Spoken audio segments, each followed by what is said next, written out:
Овие води меѓу Тајван и Кина би можеле да се соочат со промени со стапувањето на функцијата на американскиот председател Доналд Трамп. Тој вети дека брзо ќе ја заврши војната во Украина, а како ќе го исполни тоа ветување, внимателно се следи на околу 8000 километри оттаму, во Тајван. Како Украина со Русија, Тајван исто така се соочува со зголемен притисок од својот масивен сосед Кина. If Ukraine will be defeated by Russia, then it will encourage China, of course, to do the same thing. Тајпеј може да гледа на секоја ненадејна промена во помошта за Украина како сигнал за тоа. Како администрацијата на Трамп би реагирала на кризата во Тајван?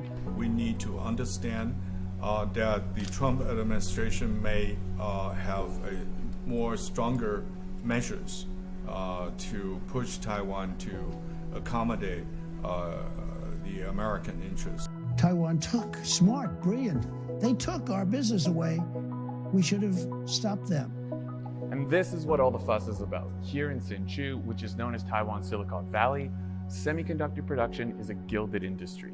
Taiwan makes up to 60% of total global chip production and also produces 90% of the world's most advanced semiconductors. But it's that foothold that's caught the attention of Donald Trump, who said that he wants Taiwan to relocate more of its production to the United States. Овие чипови се клучни, од паметни телефони до машини за перење и се извор на енергија на центрите за податоци што го напојуваат глобалниот бум на вештачката интелигенција. Некои тајвански компании за чипови веќе префрлаат поголемо производство во фабриките во САД пред враќањето на Трамп.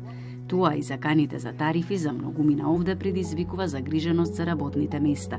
目前是比较不好的，对，就是目前的经济趋势看起来是比较不好。 Сите ова доаѓа откако кинеската војска ги засили активностите во близина на Тајван и покрај тоа што нема официјални дипломатски врски со Тајпеј, Вашингтон е посветен на својата одбрана со децении. И американските лидери сега се повеќе загрижени дека Кина се подготвува за инвазија во наредните години, бидејќи продолжува да тврди дека Тајван е неизин. 两岸同胞一家亲，谁也无法隔断我们的血脉亲情。 Покрај човечките жртви, економските трошоци од војна, па дури и од блокада би биле огромни.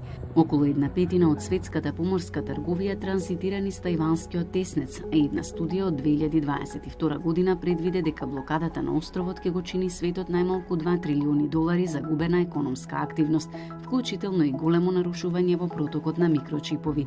Тајванските власти велат дека кинеската војска се повеќе вежба тактики за дигитално и физичко одсекување на островот, но номинираните од Трамп за неговиот кабинет, како што се сенаторот Марко Рубио за државен секретар и Майк Волц како советник за национална безбедност, поттикнаа надеж дека САД нема да го напуштат Тајван. Those officials he nominated cautiously optimistic for the next 4 years. Со зголемувањето на влогот, тајванските лидери ќе продолжат да гледаат како новата администрација пристапува кон војната во Украина.